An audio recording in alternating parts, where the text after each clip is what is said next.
Hello everyone. I hope this message finds you fit and fine. My name is Shashank Tyagi. Welcome to this important issue. चलिए शुरुआत करते हैं mister Noman शौक की कुछ line से। जी भरकर कत्लेआम कि सरदार खुश रहे, जी भरकर कत्लेआम कि सरदार खुश रहे। सच पूछिए किसको नहीं है अपनी ज़रूरत, सच पूछिए किसको नहीं है अपनी ज़रूरत। हम हो रहे हैं खर्च कि बाजार खुश रहे। इन लाइंस के थ्रू वो मैसेज दे रहे हैं कि अगर आप अफगानिस्तान के इतिहास को देखोगे तो डिफरेंट पार्ट्स ने सिस्टमैटिकली अफगानिस्तान का अब्यूज किया है for their own geopolitical and geo economic gains. Afghanistan 7 border nations हैं, India, China, Tajikistan, Uzbekistan, Turkmenistan, Iran and then Pakistan. अगर इंटरनल पॉपुलेशन को आप एनालाइज करें तो will find different ethnicities there. उसमें भी सबसे ज़्यादा संख्या में है पाश्तून्स। आज काबुल पर तालिबान काबिज है और उसमें सबसे ज़्यादा फाइटर्स हैं पाश्तून के। अफगानिस्तान की इंटरनल पॉलिटिक्स में ये डाइवर्सिटी मैटर करती है क्योंकि डिफरेंट एथनिसिटीज भी आपस में कॉन्फ्लिक्ट में रही हैं। साथ में बॉर्डर नेशन से इनके रिलेशन कैसे रहेंगे उसमें भी एथनिक प्रोफाइल का लिंक है। पाश्तून्स, मैंने कहा मेजॉरिटी में है, पाश्तून्स पाकिस्तान में भी पाए जाते हैं। तो मुझे बताइए लिंक बनेगा कि नहीं बनेगा? बनेगा। ईरान के साथ रिलेशन की बात करें, तालिबान चाहता है कि ईरान उसको legitimacy they, that yes legitimate government of Taliban. Iran कहता है दे तो देंगे लेजिटिमेसी, लेकिन जो हज़ारा शियाज हैं उन पर एट्रोसिटीज़ नहीं होनी चाहिए क्योंकि ईरान आप लोगों को पता होगा शिया मेजॉरिटी नेशन है। तालिबान का कहना है we will take care of that but as of now please give us legitimacy, it will be mutually beneficial. खैर, अफगानिस्तान को कहा जाता है ग्रेवयार्ड ऑफ एम्पायर्स क्योंकि बड़ी बड़ी ताकतें जब इंटरवीन करती हैं अफगानिस्तान में तो उसके बाद उनका डिक्लाइन देखा गया है। चाहे आप ग्रीक्स की बात करें, मंगोल्स की बात करें, ब्रिटिशर्स की बात करें, यूएसएसआर की बात करें और अभी यूएसए की बात करें। यूएसए के विड्रॉल के बाद सीधे क्वेश्चन उठे कि क्या यूएसए की हेजेमनी अब डिक्लाइन पर है? अब ऐसे में जब इनसे पूछा गया कि भाई why you failed in case of Afghanistan, then they give this answer that Afghanistan is like an enigma. समझा नहीं जा सकता अफगानिस्तान को। अगर जानना चाहते हो तो ये जान लो कि अफगानिस्तान में you will find some tribal leaders who will be wild and unbeatable. Along with them, you will find corrupt politicians and religious fanatics. हालांकि ये भी कहा जाता है कि एक परसेप्शन है जो वेस्टर्न मीडिया ने डेलिबरेटली बनाया है जिससे कि वेस्टर्न नेशंस को बहाना मिल सके to extract resources of Afghanistan. जैसे यूएसए का एक सर्वे कहता है कि अफगानिस्तान में मोर देन $3 ट्रिलियन वर्थ रिजर्व्स हैं, मिनरल रिजर्व्स हैं। अब हमें समझना है इस वीडियो में जियोपॉलिटिक्स इंपोर्टेंस ऑफ अफगानिस्तान और उसमें भी स्पेसिफिकली में फोकस करना है चाइना पर क्योंकि यूएसए का विड्रॉल हुआ, चाइना उस स्पेस को गैदर करना चाहता है। तो क्या चाइना का भी डिक्लाइन होगा या चाइना की स्ट्रेटजी डिफरेंट है? जो भी स्ट्रेटजी हो हमें यह भी जानना होगा कि इंडिया पर उसका क्या इंपैक्ट है। My friends, there can be a important dimension which is going to be asked by UPSC in your exam कि चाइना की अगर इतिहास में देखें अफगानिस्तान से रिलेशन तो चाइना इनडिफरेंट रहा है कि होने दो जो हो रहा है, हमें तो केवल अपना फ़ायदा देखना है, हमें ज़्यादा इंटरवीन नहीं करना। लेकिन पिछले कुछ समय में देखा गया है कि now China is actually having calculative engagement. So these kind of words are being used in many articles, so you should use these words in your answers too. चलिए जानते हैं अफगानिस्तान और चाइना के डायनामिक्स को। 1950 में ऑफिशियल डिप्लोमेटिक रिलेशन स्टैब्लिश हो गए थे चाइना एंड अफगानिस्तान में। उस टाइम पर अफगानिस्तान किंगडम था। मुद्दा यह है कि रिलेशन स्टैब्लिश हो गए लेकिन फिर भी चाइना हमेशा लो प्रोफाइल रहा।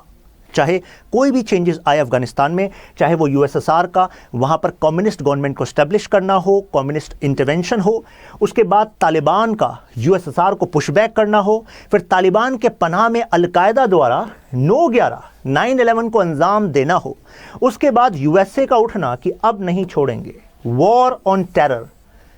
तो इतने डेवलपमेंट्स होते रहे और चाइना से कहा कि भाई आप भी अपनी फोर्सेस को कंट्रीब्यूट कर सकते हैं because at that time US and China were having good relations. China was like blue-eyed boy of US.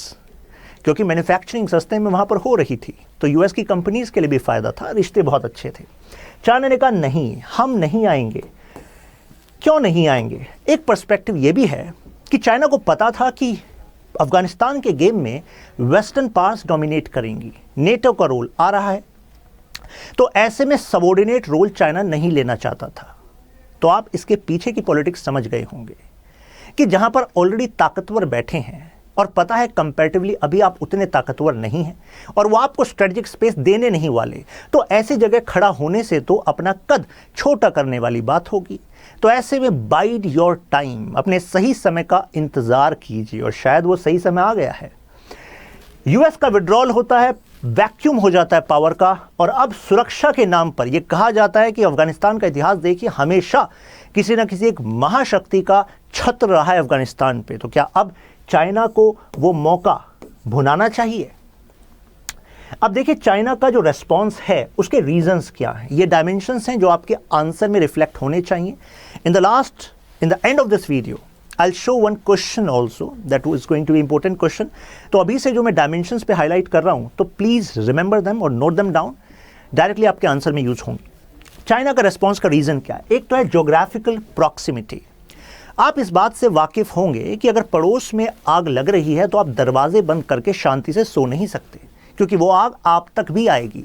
तो इस वजह से चाइना को एक्टिव होना होगा अगर सिविल वॉर जैसी कंडीशंस अफगानिस्तान में बन जाती हैं। आप कहेंगे फिर आज तक क्यों नहीं थे इतने इंटरवेंशनिस्ट? उसका रीजन था ना, क्योंकि अब तक कभी यूएसएसआर तो कभी वेस्टर्न पावर्स वो अपना रोल वहां पर रखते आए हैं, लेकिन यूएसएसआर बैकफुट पे है ही, रशिया आ गया था, उसके बाद डिसइंटीग्रेशन हो गया था, यूएसए पीछे हट ही गया है। तो यानी कि अब एक गैप बन गया है and no one is willing to put their military forces there. ऐसा नहीं है कि चाइना मिलिट्री फोर्सेस रख रहा है, वो तो हमें समझना है कि चाइना कैसे इंटरवीन कर रहा है, लेकिन आपको लॉजिक समझ में आ गया होगा। This is one logic behind China's response.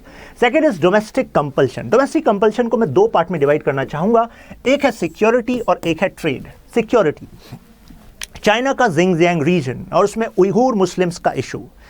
China चाहता है कि तालिबान सक्सेसफुल तो हो गया, लेकिन इनके फाइटर्स जिंगजियांग रीजन में आकर कहीं उइगुर मुस्लिम्स को भड़का ना दे, वो तो चाइना की सोवरेनिटी पर हमला हो जाएगा। तो ऐसे में अफगानिस्तान को बैलेंस करना जरूरी है। ट्रेड, बताया आपको लोकेशन, अफगानिस्तान की लोकेशन ऐसी है, सेंट्रल एशिया से साउथ एशिया को कनेक्ट करता है, ईस्ट एशिया से वेस्ट एशिया को कनेक्ट करता है। ऐसे में जो चाइना का विजन है कि हमें ट्रेड करना इस रीजन के थ्रू, तो उसके लिए अफगानिस्तान में आपकी पकड़ होनी जरूरी है। Third, trans continental connectivity. BRI के बारे में आप सबने सुना होगा, ये ग्रैंड डिजाइन है चाइना का। मेरी एक वीडियो में मैंने आपको बताया था कि पावरफुल कैसे बना जाता है। वो अभी जो आप कर रहे हैं और वो बहुत अच्छे से कर रहे हैं, उससे पावरफुल नहीं बना जाता।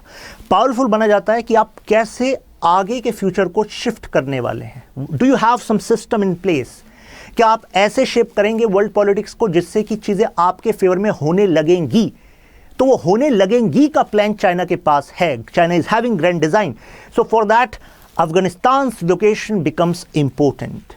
देन पाकिस्तान लेवरेज, आपको पता ही होगा कि तालिबान को पनाह देना, पालना पाकिस्तान का इंपॉर्टेंट रोल रहा। एक टाइम वो भी था कि पाकिस्तान के शहर क्वेटा से तालिबान राज करता था, इंटरवीन करता था अफगानिस्तान वाले एरिया में। तो जाहिर सी बात है अफगानिस्तान में अभी तालिबान काबिज है और ऐसे में पाकिस्तान के साथ उसके रिश्ते अच्छे हैं। तो चाइना और पाकिस्तान के डायनामिक्स आपको पता है अच्छे हैं। तो ऐसे में चाइना पाकिस्तान के इस लेवरेज को भी भुनाना चाहेगा, जिससे कि मेजॉरिटी ऑफ रिसोर्सेज पर चाइना अपनी कंपनीज का वहां पर कॉन्ट्रैक्ट कराकर अपने फायदे के लिए सिस्टम को सेट कर सके। What is China's interest? तो अभी जो हमने पॉइंट्स देखे, अब चलिए थोड़ा सा उनको एलैबोरेट करके समझते हैं, so that you have practical examples. देखिए मैंने एक यूज किया वर्ड ज्योग्राफिकल प्रॉक्सिमिटी। प्रॉक्सिमिटी तो है, बॉर्डर मिले हुए हैं।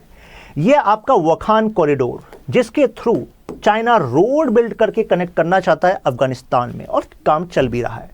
सो Chinese can enter Afghanistan using बागशा province was also route of ancient silk route. तो उस पोटेंशियल को टैप करना चाहता है। ये नाम थोड़ा याद रखिएगा, प्रीलिम स्पेसिफिक क्वेश्चन बन सकता है। This is this corridor.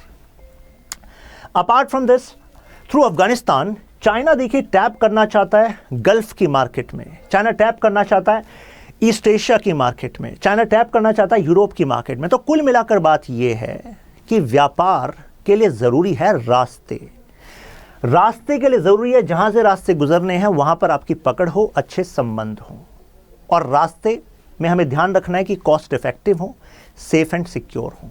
तो चाइना उसी पर काम कर रहा है, इसी वजह से Afghanistan is important for China. China has been keen of extending BRI to Afghanistan. BRI अब, लेकिन अगर इसके पीछे हम जाएं, यानी कि जब वहां पर लोकतांत्रिक सरकार थी अफगानिस्तान में, तो तब अफगानिस्तानी सरकार ने BRI को ठुकरा दिया। उसके पीछे कारण क्या था? कारण था USA बैक्ड गवर्नमेंट, और इसमें इंडिया का भी लिंक बताया जाता है, नॉट ऑफिशियल वन। कहा जाता है कि USA ने डिप्लोमेटिकली सीक्रेट चैनल से पुश किया US को कि आप अफगानिस्तान की गवर्नमेंट को इतना सपोर्ट करते हैं, उनसे कहिए BRI का पार्ट ना बने। कारण, क्योंकि BRI का एक पार्ट CPEC जाता है पाक ऑक्यूपाइड कश्मीर से, जो कि इंडिया का पार्ट है। यह एक तरीके से भारत की संप्रभुता पर हमला है, सोवरेनिटी पर हमला है। इसका मतलब है कि चाइना मानता है कि वो पार्ट इंडिया का नहीं है, पाकिस्तान का है। तो ऐसे में अफगानिस्तान के लार्जेस्ट डोनर्स में से एक है इंडिया। तो अगर वो डोनेशंस को बनाकर रखना है तो कम से कम ये संबंध तो बनाकर रखने होंगे कि जो मामला हमारे लिए सेंसिटिव है तो आपके लिए भी सेंसिटिव होना चाहिए। तो ऐसे इस तरीके से अभी तक अफगानिस्तानी गवर्नमेंट BRI से दूर रही है, लेकिन अब काबुल पर कौन काबिज है? तालिबान काबिज है। तो जाहिर सी बात है अब BRI के रास्ते खुलते हुए दिख रहे हैं। चाइना सऊदी रिलेशंस का भी इसमें लिंक है। देखिए, चाइना सऊदी के रिलेशंस प्योरली इकोनॉमिक हैं, और अगर यहां पर देखिए, China currently is the biggest importer of Saudi oil, biggest importer of Saudi oil. अब आप कहेंगे सर सऊदी का यहां पर लिंक क्यों? लिंक इस वजह से, Saudi and Iran are rivals, और अभी आपको पता है कि सऊदी और चाइना जो है उसके केवल इकोनॉमिक रिलेशंस हैं, लेकिन सऊदी और US के स्ट्रेटेजिक रिलेशंस हैं। यानी कि अगर US और चाइना की राइवलरी और ज़्यादा बढ़ती है तो ऐसे में US सैंक्शंस का यूज़ कर सकता है। अपने स्ट्रेटेजिक पार्टनर सऊदी अरब से कह सकता है कि जरा चाइना को ऑयल की सप्लाई कम करना या ख़त्म करना। तो ऐसे में जो चाइना की इंडस्ट्री को ग्रो करने के लिए ऑयल चाहिए, उनकी इकोनॉमी को फ्यूल करने के लिए ऑयल चाहिए, आपको नहीं लगता कि वो कॉम्प्रोमाइज़ हो जाएगा? तो चाइना इसको सोच कर चल रहा है, अंदेशा ऐसा हो सकता है। तो ऐसे में चाइना किसके साथ अलायंस कर रहा है? चाइना देख रहा है ईरान को, क्योंकि ईरान जो है वो US का राइवल चल रहा है, और US ईरान पर सैंक्शंस लगाता आया है। तो ऐसे में चाइना सोच रहा है कि ये तो बड़ा सही मौका है, ईरान पर आप सैंक्शंस लगाओगे, हम इस बात की बिल्कुल परवाह नहीं करेंगे, और ईरान से हम लेंगे क्रूड ऑयल। तो ऐसे में सऊदी अगर नहीं देगा तो हम ईरान को तैयार करेंगे, राइट? तो बफर हम ईरान को तैयार करेंगे। Saudi and Iran rivals, China is strong and trade with one or both. Afghanistan can play a role as a facilitator, क्योंकि अफगानिस्तान की बाउंड्री ईरान से लगती है। अब देखिए, ये 15 जनवरी 2022 की न्यूज़ है। China Iran begin implementation of 25 year strategic pact. 25 year strategic pact यानी कि जो आपको बात बताई जा रही है कि ईरान के साथ स्ट्रेटेजिक पैक्ट हो रहा है, सऊदी के साथ इकोनॉमिक है, क्योंकि सऊदी US का स्ट्रेटेजिक है। आप समझ रहे होंगे इसकी पॉलिटिक्स को, राइट? तो जाहिर सी बात है अपने नेशनल इंटरेस्ट को सिक्योर करना है, मौका नहीं देना US को कि उसको आर्म ट्विस्ट कर दे, जैसे कि रशिया को करने की अभी कोशिश चल रही है। यानी कि चाइना सिक्योर करना चाह रहा है अपनी एनर्जी डिमांड को by actually having good time with Iran. US sanctions और ईरान, जो अभी आपको बताया, China doesn't care. China desperately securing alternative route. Alternative route क्यों? देखिए, यहां पर आपको दिख रहा होगा क्वाड, ये आपका इंडो पैसिफिक रीजन, और यहां पर USA, ऑस्ट्रेलिया, जापान, इंडिया। हम कोशिश क्या कर रहे हैं? चाइना की एक्सपेंशनरी टेंडरीज को कंट्रोल करने की, इसकी टेंडेंसीज को कंट्रोल करने की।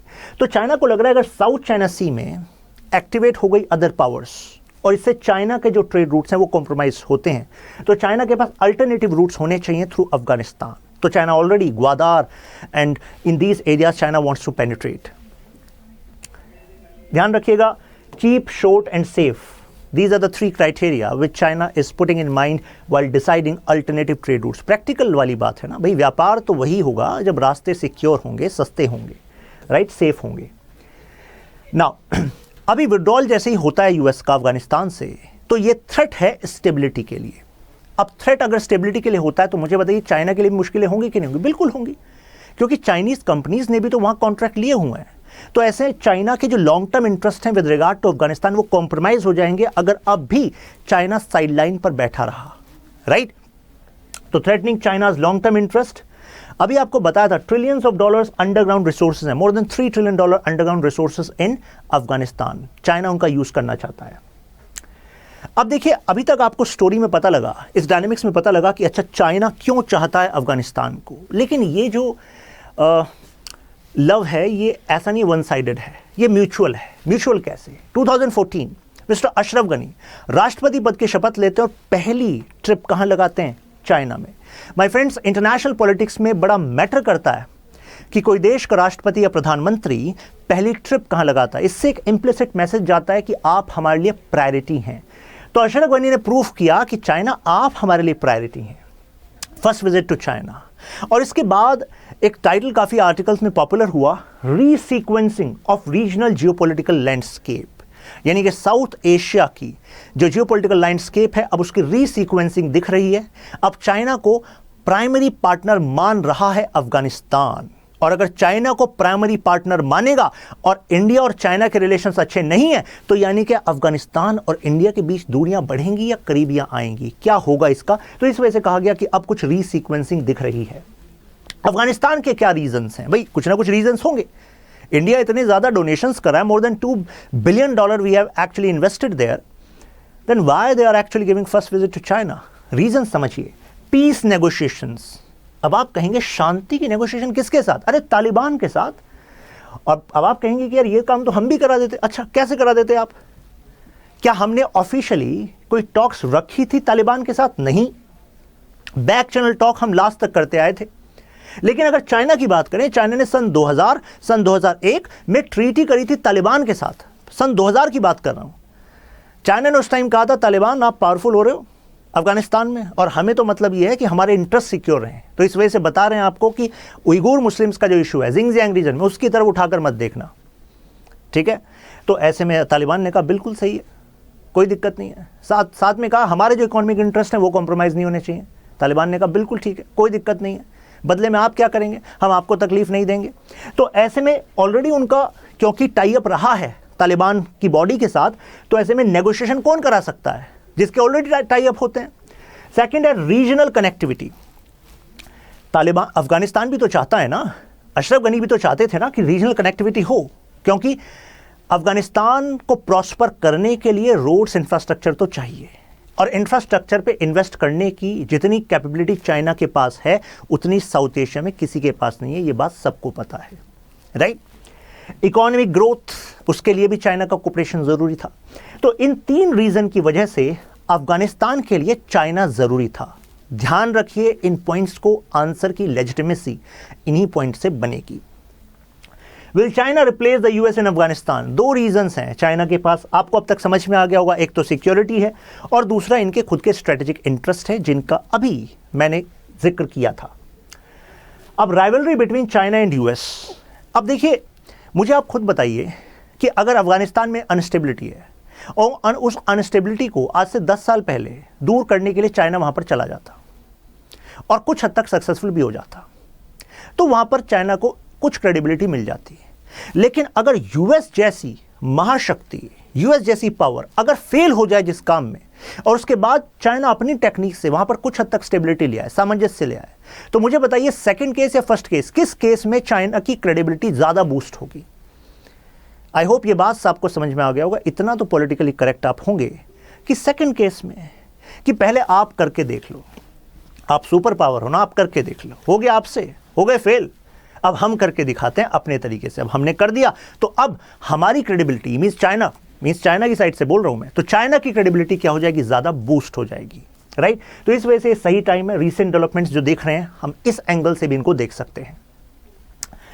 China has been responsive to Taliban call, यानी कि तालिबान, आपको दिख रहा होगा कोविड हैंडशेक करते हुए, तालिबान चाह रहा था, Taliban was reaching out to China कि वी वांट लेजिटिमेसी। चाइना ने कहा मिलेगी legitimacy, but are concerns need to be handled. Major concern ये जो आपको बताया कि इस्लामिक मूवमेंट सक्सेसफुल हो गई है, आपके जो लोग हैं फाइटर्स हैं उनको ज़्यादा बूस्ट मत देना, कहीं इतना कॉन्फिडेंस आ जाए कि चलो हम पार कर लेते हैं बॉर्डर को और अब तो जो उइगुर मुस्लिम्स हैं उनको भी आज़ाद करवाएंगे।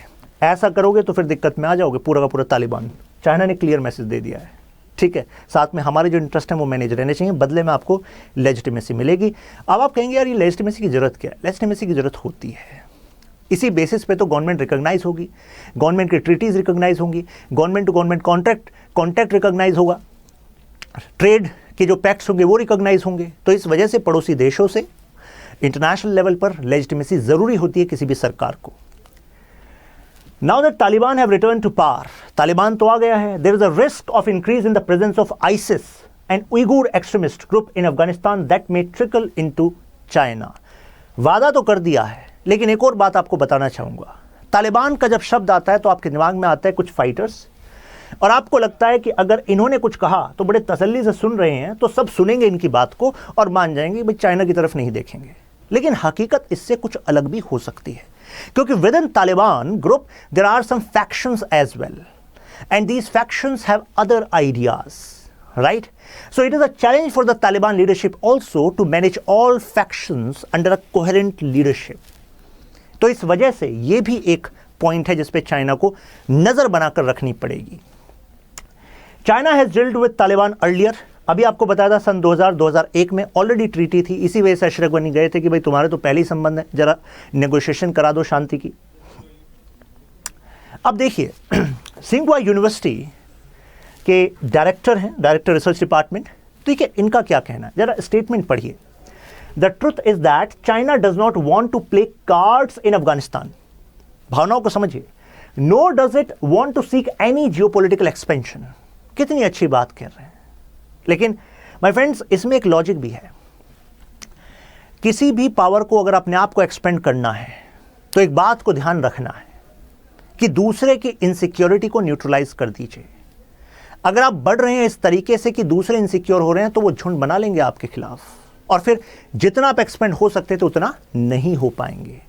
तो कहा जाता है कि शायद ये भी एक पर्सपेक्टिव है कि चाइना का ऑफिशियल स्टैंड कुछ इस तरीके से रहता है, लेकिन अंडरग्राउंड एक्टिविटीज, जो एक्चुअल एक्टिविटीज जो विजिबल होती हैं, वो कुछ और रहती हैं, मीन्स वो एक्सपेंशनरी वाली रहती हैं, और वैसे कहते हैं कि नहीं नहीं हमें तो चाहिए ही नहीं, ये तो सब आपका है।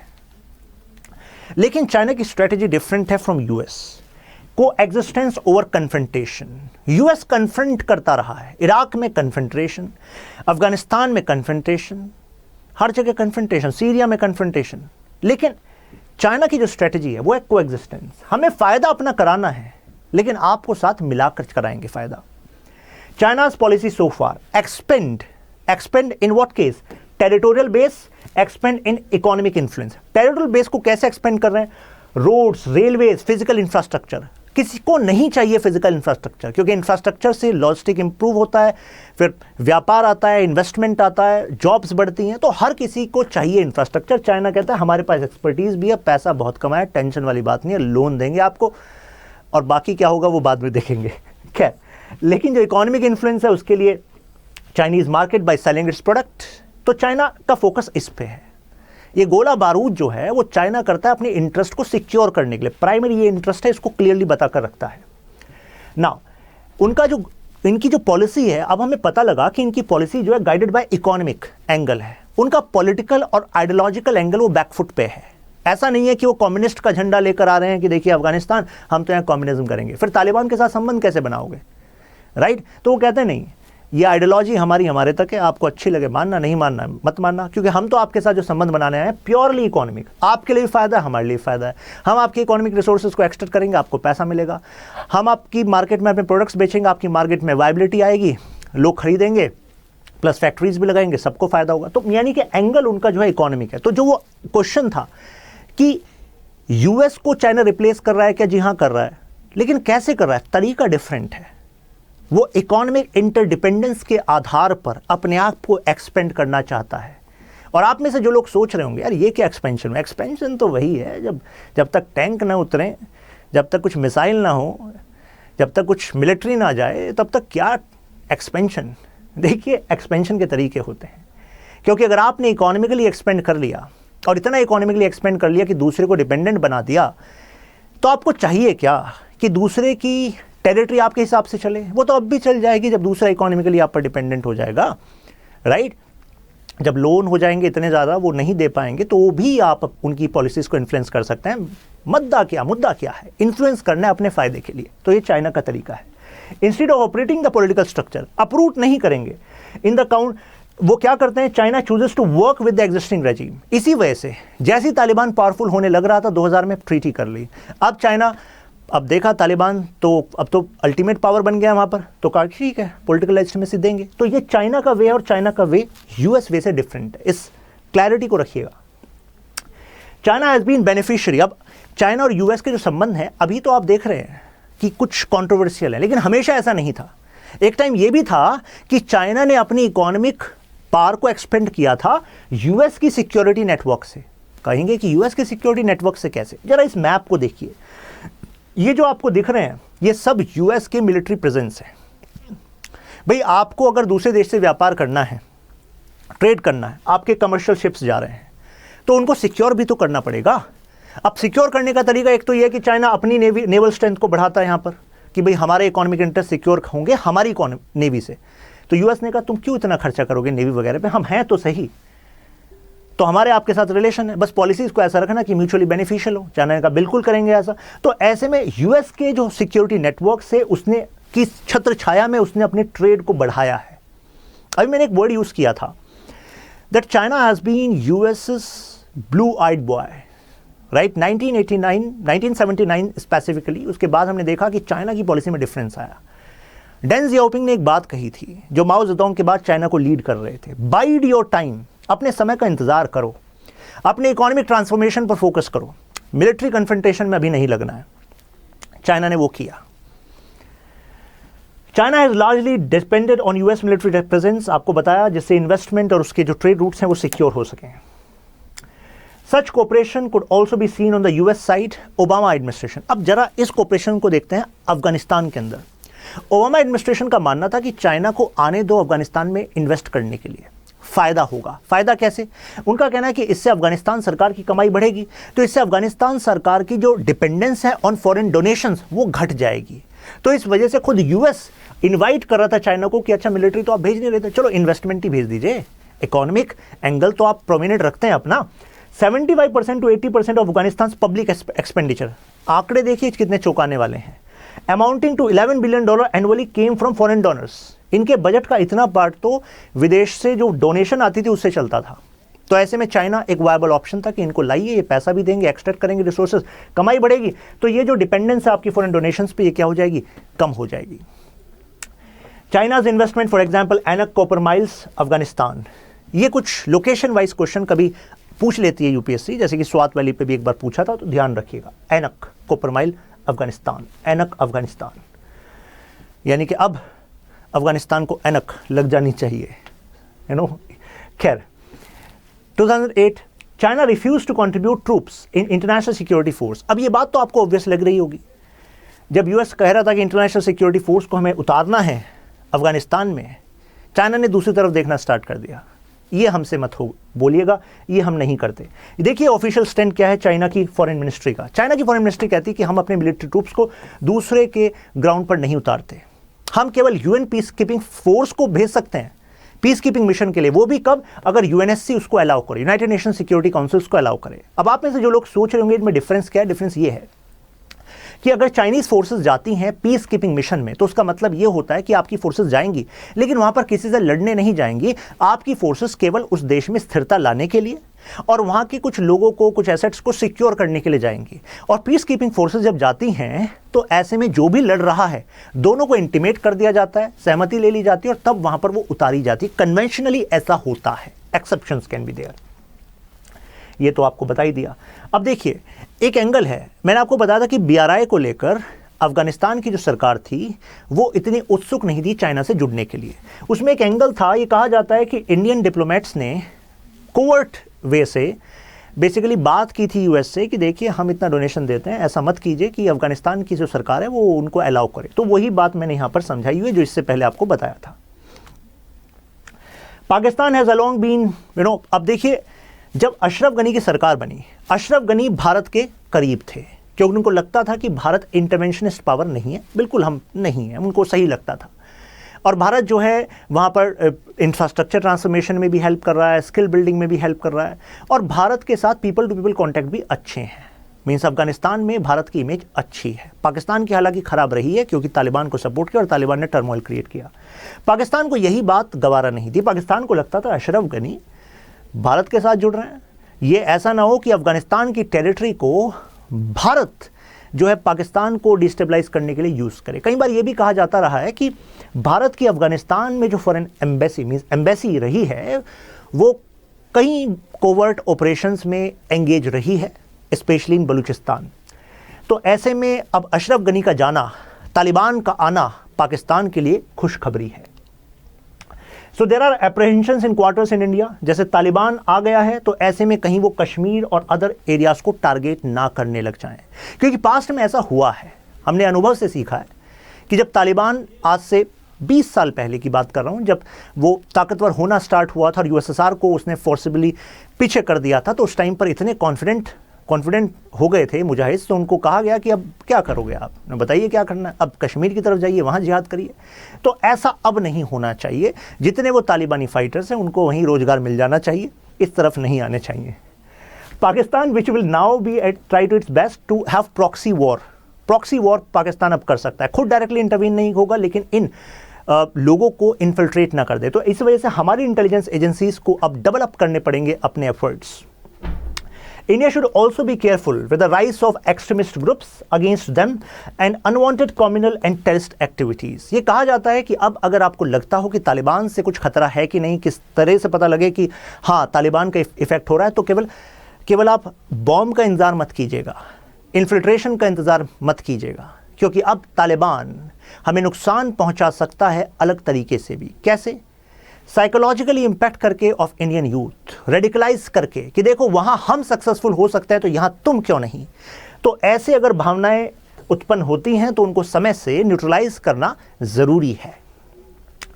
Counter the dragon, India needs closer ties with Taliban to fight Chinese aggression. अगर तालिबान और चाइना करीब आ गए हैं तो जाहिर सी बात है भारत को भी तालिबान के साथ बातचीत रखनी होगी।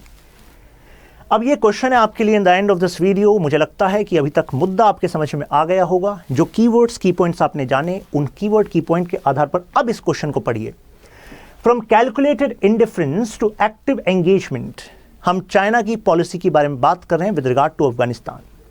Shift in China's Afghanistan policy is in tandem with changing regional dynamics and domestic concerns. Examine, question is examine. तो आई होप आप अटेम्प्ट करेंगे इस क्वेश्चन को। बताइएगा कमेंट बॉक्स में क्या फ़ायदा हुआ आपको इस वीडियो से। अच्छा लगे तो शेयर भी कीजिएगा। मिलते हैं फिर दूसरी वीडियो में, तब तक के लिए keep learning, keep growing. Shashank Tyagi signing off. अगर आपको कोई सवाल है तो आप मुझे shashank.powerbing माय इंस्टा हैंडल पर भी मैसेज कर सकते हैं। ये वीडियो अवेलेबल होगी आपको शशांक त्यागी फॉर यू टेलीग्राम ग्रुप में। सी यू।